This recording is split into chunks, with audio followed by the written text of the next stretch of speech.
Oke, teman-teman pembelajar, kita lanjut lagi masih bersama Bu Novita dari eh, Kondang Motor Yamaha Sukoharjo. Betul. Ya, Sukoharjo. Kita udah bicara panjang lebar dan sekarang saatnya kita bicara tentang tahapan yang terakhir pada tahap-tahap keputusan pembelian. Teman-teman pembelajar ingat kembali tahap pertama ya, ketika orang mau beli itu apa? Yang pertama adalah mencari informasi. Betul. Yang mestinya informasi tentang produk yang akan bisa memenuhi kebutuhan dan keinginannya. Bu Novita udah sampaikan juga. Setelah itu, setelah banyak informasi yang diperoleh, entah itu melalui media online, media offline, kampanye promosi, atau melalui yang lainnya, maka akan menyaring nih ya Bu Novita kan. Akan menyaring, akan memilih, akhirnya ketemu satu produk dengan merek tertentu yang memang harapannya adalah bisa memenuhi kebutuhan dan keinginannya. Nah setelah itu baru putuskan, oh beli produk A ya. Tapi kan ternyata tidak semua itu akan memberikan efek customer satisfaction. Nah setelah menentukan pilihan itu kan bisa terjadi dua Bu Novita ya. Yang pertama puas terhadap keputusan pembeliannya. Dan yang kedua yang biasanya harus dihindari ya Bu Novita kan, jangan sampai kita memberikan efek ketidakpuasan. Nah yang perlu dijelaskan Bu Novita kepada teman-teman pembelajar, bagaimana upaya-upaya atau bagaimana strategi-strategi yang dilakukan oleh Yamaha Kondang Motor Sukoharjo ini untuk merespon evaluasi pasca pembeliannya konsumen.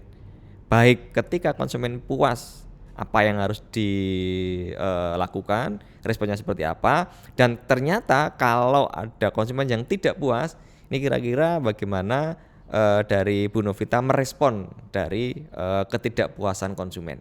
Monggo Bu Novita.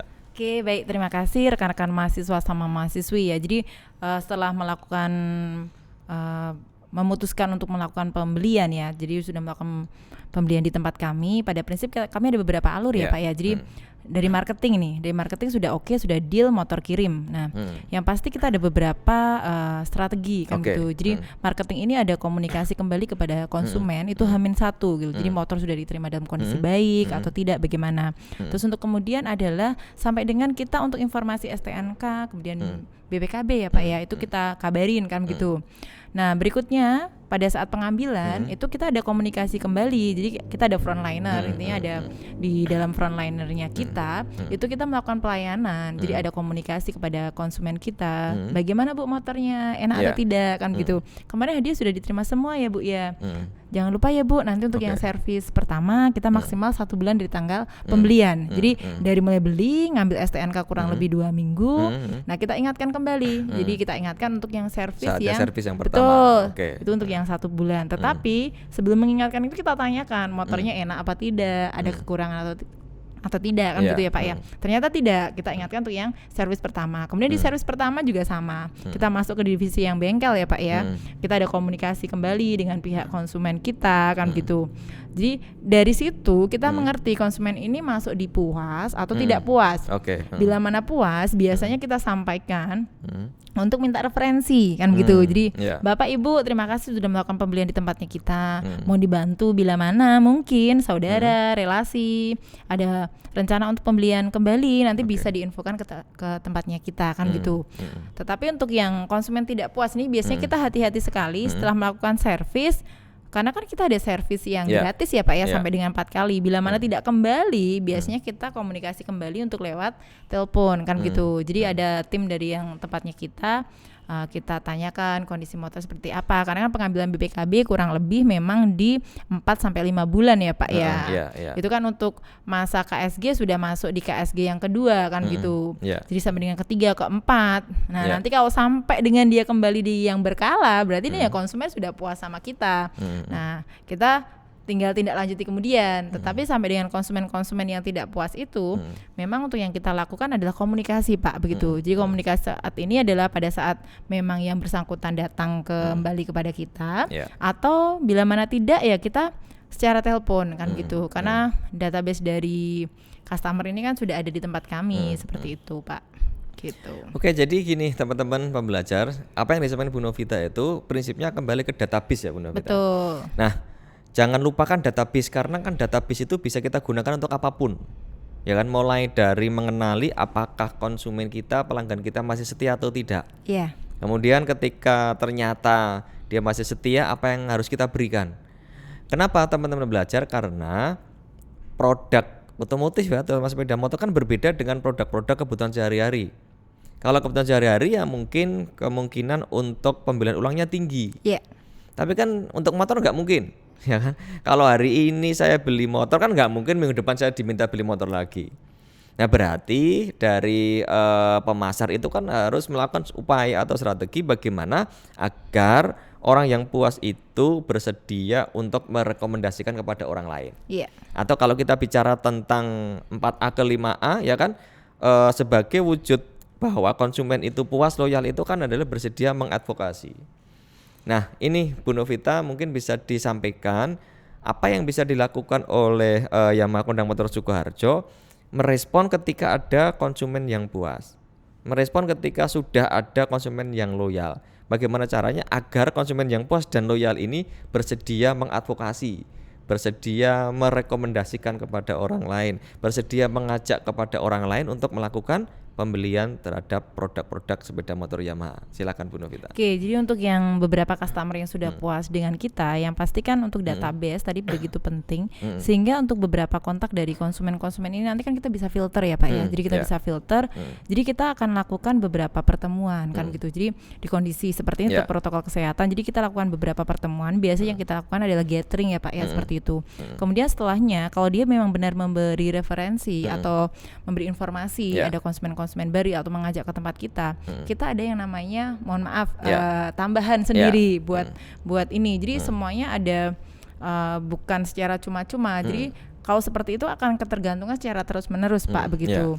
Terus untuk yang kemudian adalah kita juga akan melakukan kegiatan-kegiatan yang melibatkan customer. Contoh kita melakukan untuk ada beberapa kegiatan yang kita lakukan. Contoh nih seperti kita melakukan yang namanya untuk penyemprotan disinfektan. Kita utamakan kepada konsumen-konsumen yang sudah loyal sama kita. Gitu, Terus tambahannya adalah yang bisa kita lakukan adalah kita punya yang namanya kegiatan untuk memberikan hadiah kepada customer. Kita undi beberapa periode Pak seperti itu. Nah konsumen-konsumen yang seperti ini adalah kita informasikan untuk tidak lupa servis di tempatnya kita. Kemudian nanti kita ikutkan undian seperti itu Pak. Beberapa mungkin contoh-contohnya seperti itu Pak Budi dan rekan-rekan mahasiswa-mahasiswi. Oke, itu teman-teman belajar beberapa hal yang disampaikan yang sudah dilakukan oleh Yamaha Kondang Motor Sukoharjo sebagai upaya untuk membangun hubungan jangka panjang dengan pelanggan.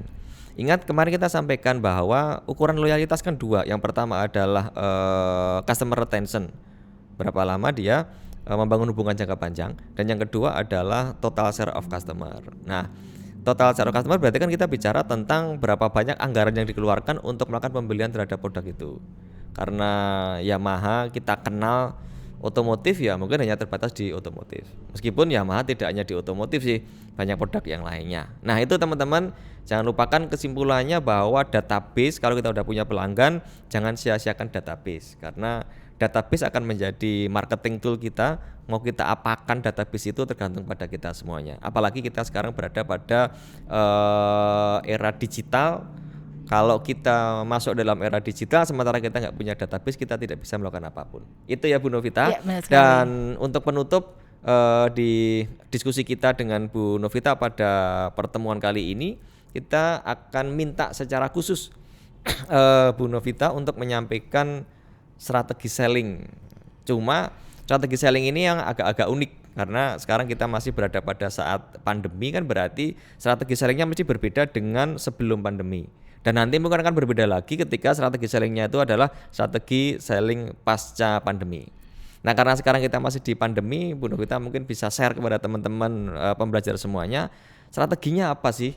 Strateginya apa? Dengan segala keterbatasannya, nggak boleh keluar, nggak boleh ada kerumunan, berarti nggak boleh ada event. Sementara jualan tetap harus jalan kan Bu Novita? Iya benar. Nah kira-kira karena pandemi boleh berjalan terus ya kan, tapi kan selling juga jalan. Nggak boleh ada event, nggak boleh ada kerumunan, tapi jualan harus jalan. Nah gimana caranya Bu Novita meng-create strategi khusus terutama saling strategik pada saat pandemi. Silakan Bu Novita. Oke, baik, terima kasih rekan-rekan mahasiswa dan mahasiswi. Ini saya sampaikan untuk diterapkan di beberapa bisnis-bisnis yang sudah mungkin rekan-rekan mahasiswa dan mahasiswi lakukan ya Pak Ya, Budi ya. ya. Jadi biar nanti juga bisa diaplikasikan kepada bisnis teman-teman semua. Jadi yang pasti untuk di kondisi yang corona seperti ini kita harus bergerak cepat. Jadi bergerak cepat itu bagaimana? Jadi pada prinsip satu, kalau Anda sudah punya bisnis ya, yang pasti harus tertanam dulu. Bikin akun dulu. Prinsip bikin akun Ya. dulu. Intinya mau bisnis apa? Mau bisnis jualan produk makanan atau mungkin adalah toko kan gitu. Nah, bikin satu akun dulu. Kemudian setelahnya kita lakukan promosi secara terus-menerus. Jadi kita guide beberapa kayak influencer Pak. Jadi Yeah. kalau di Solo ini kan ada agenda Solo, kemudian ada kuliner Solo. Betul, ya. Kita masuk di grup-grupnya itu dulu. Intinya masuk di grup-grupnya itu dulu, berinteraksi dengan yang di sana, yang lagi viral apa gitu kan. Kalau saat ini yang sedang FYP apa kan gitu. Jadi itu yang dilakukan dulu. Ya. Terus untuk kemudian setelah seperti itu, kita juga pastikan tadi secara produknya, secara lokasinya, secara harganya kan gitu. Tetap itu harus yang nomor satu. Kemudian untuk yang di promosinya buat teman-teman semuanya, kalau sudah seperti itu, kalau sudah dapat customer, nanti tolong di database-nya.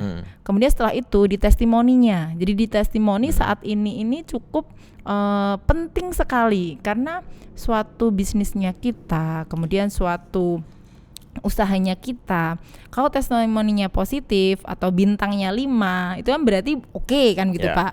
Nah setelah itu kita juga harus bekerja sama dengan teknologi yang saat ini kita bisa lakukan dengan mohon maaf Gojek, Yeah. Grab kan seperti itu Pak, karena kan bukan hanya secara kita order untuk makanan atau apapun, untuk pengiriman pun kita juga sama. Jadi segala sesuatu kita saat ini sangat cukup dimudahkan. Jadi tagline kita pun Anda di rumah, kami kirim barang, intinya seperti itu. Jadi konsumen saat ini sudah cukup peka, jadi sudah cukup mereka berpikir sangat cerdas sekali.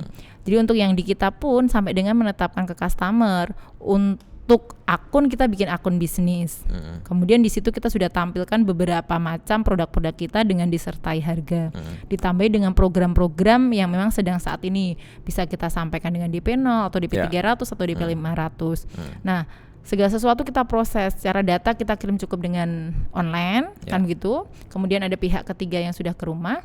Bila mana sudah oke pun kan gitu Pak, pembayaran kita lakukan semuanya di rumah. Jadi pada saat motor kita kirim. Nah, di teman-teman bisnisnya pun saat ini juga bisa Pak gitu, karena beberapa yang ikut itu lebih amannya pun COD bayar di rumah seperti itu ya Pak ya. Jadi beberapa usaha-usaha teman-teman ini ya saya berharap lebih semangat lagi gitu, karena segala sesuatu produk atau bisnis bisa kita jual, bisa kita lakukan. Yang terpenting tadi amati, tiru, modifikasi usaha-usaha atau bisnis-bisnis dari rekan-rekan yang lain yang sudah sukses. Nah ini kita perlu amati, kemudian kita perlu tiru, tetapi harus jangan lupa dimodifikasi. Demikian sih Pak Budi. Ya, terima kasih, menarik Bu Novita. Jadi jangan lupa teman-teman pembelajar, prinsipnya yang disampaikan Bu Novita yang terakhir, selling strategi di saat pandemi itu yang pertama kita mesti manjakan konsumen. Ya, manjakan konsumen dengan berbagai macam cara, mulai dari cara mendapatkan informasi, ya cukup dari rumah pun dengan menggunakan media tertentu dia bisa akses. Kemudian sampai ke mendapatkan produk pun nggak perlu datang ke showroom, nggak perlu datang ke dealer, cukup di rumah nanti produk akan diantar ke rumah. Sampai cara pembayaran pun dipermudah, sehingga memang harapannya konsumen merasa dipermudah, konsumen merasa dilayani, dan tujuan akhirnya adalah konsumen akan puas dan harapannya loyal dan mampu dan bersedia mengadvokasi kepada orang lain. Terima kasih, menarik sekali Bu Novita obrolan kita pada pagi sampai siang hari ini. Ini saya harapkan ini akan bisa membawakan satu manfaat yang luar biasa untuk teman-teman pembelajar, karena di SD Surakarta kita tidak hanya bicara tentang kajian-kajian teori, tapi kita akan semakin banyak datangkan dosen-dosen praktisi, dosen-dosen tamu yang harapannya akan mampu mengkolaborasi dari kajian akademisi dan kajian praktisi. Demikian yang bisa kita sampaikan pada kesempatan kali ini, dan sekali lagi mewakili SD Surakarta, mewakili teman-teman mahasiswa, mengucapkan banyak terima kasih kepada Bu Novita dan Kondang Petro Soekarjo yang telah berkenan hadir untuk sharing di forum perkuliahan kita di perilaku konsumen. Mungkin Bu Novita bisa sampaikan pesan-pesan untuk teman-teman atau adik-adik, sekarang kan kita bicara adik-adik mahasiswa, karena tadi di awal kita sampaikan Bu Novita ini adalah salah satu alumni dari SD Surakarta. Monggo Bu Novita bisa berikan pesan sekaligus motivasi sehingga di saat pandemi teman-teman belajar masih tetap semangat dalam belajar, dan harapannya nanti ketika lulus, bahkan sebelum lulus pun sudah bisa membangun sebuah kegiatan-kegiatan yang bisa bermanfaat, baik bisnis atau kegiatan yang lainnya. Silakan Bu Novita. Oke, terima kasih ya Pak. Ini kesempatan terakhir ya Pak ya di season ini ya. Jadi buat teman-teman rekan-rekan untuk mahasiswa-mahasiswi yang pasti untuk semuanya tetap semangat ya, kondisi seperti ini. Tetapi yang pasti segala sesuatu yang sudah teman-teman sukai, teman-teman cintai, itu lakukan sepenuh hati, lakukan dengan sungguh-sungguh. Karena sukses sudah menunggu kita di sana. Lakukan dengan yang terbaik. Apapun passion kita, itu kita perlu lakukan dengan sungguh-sungguh. Agar apa? Agar sukses. Intinya seperti itu. Jadi buat teman-teman ya selalu mau belajar ya. Jadi jangan sampai nanti berhenti belajar. Intinya seperti itu. Itu aja sih Pak Bud, terima kasih. Oke, terima kasih Bu Novita, terima kasih teman-teman pembelajar, tetap semangat, tetap jaga kesehatan, dan kita akan lanjutkan kembali diskusi kita, sharing kita pada pertemuan-pertemuan berikutnya. Kita akhiri, dan assalamualaikum warahmatullahi wabarakatuh.